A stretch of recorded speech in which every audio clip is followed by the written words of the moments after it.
Hi everyone, I'm Sherry. I will be joining the HCI Institute as a new assistant professor, and I will also be affiliated with LTI. Today I'm going to give a real quick overview on my research around human-centered practical AI systems. So my whole line of research pretty much starts when I see AI systems try to help us everywhere in our lives. They try to do our translations, they code with us, and they even drive our cars. But the systems, they also make a lot of mistakes, like they could write the wrong code or drive the cars right into the accident. And because AI systems are just essentially, they're just mimicking the patterns in the training data. So it's by definition gonna make a lot of mistakes. So with this premise that AI is here to stay, but it's never going to be perfect, I got really curious about how can we help people identify, improve, and also cope with imperfect AI models while still benefit from their use. So I work at the intersection of human-computer interaction and natural language processing with the focus on helping people to deal with AI errors. It can be broken down into these three big themes, each answering some questions that's relevant to each other. And I will give you some examples for each line of research.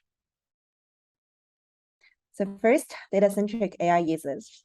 This research is basically trying to recover human needs from the data they submit to an AI system, because data is basically the best communication medium between a human and an AI. And it's answering the question of how are people using AIs in practice. One example would be our CHI 2020 paper called Tempora, where we try to understand how people are using virtual assistants by automatically grouping user-submitted queries based on their synthetic features. Here are two pretty similar groups. One is how do I do something? The other one is how can I do something? And even though we would imagine these two forms of questions to be pretty similar, do actually seem to cover much more food-related queries, like how do you cook a spaghetti squash, and also much more queries just in general. And from here, the takeaway could be to make the system really practical, we really should be more mindful and emphasize that if we get how do you do blah kind of food question, then our model better get it correct, because that's what people would ask you.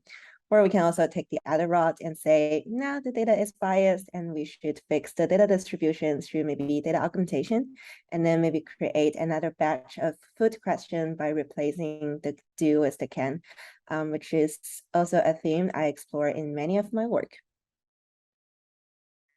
Second line of research, practical AI evaluation, is asking, now that we know the use cases, how do we evaluate and also know AIs to be beneficial in those use cases where users really care about?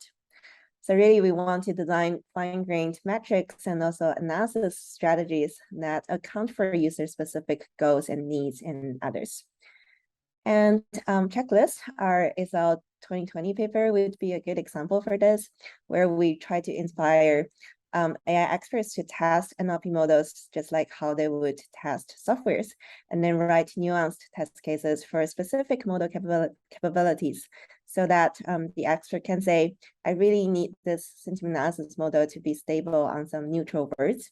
And if it fails the test like this, if changing a tweet about airline from I will not be flying you again to I will not be flying back again, would really make a model to go from predicting positive to predicting negative, then it's just not a model we would want to deploy to the world.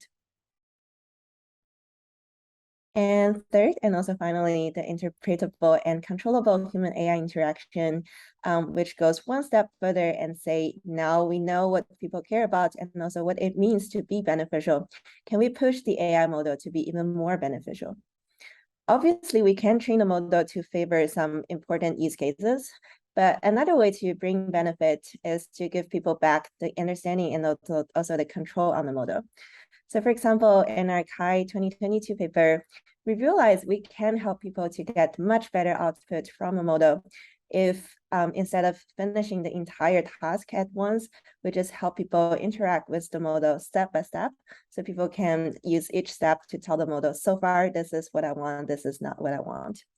An example for fixing visualization code, The problem with this visualization is we're representing this categorical country name with this continuous circle size, which is not useful.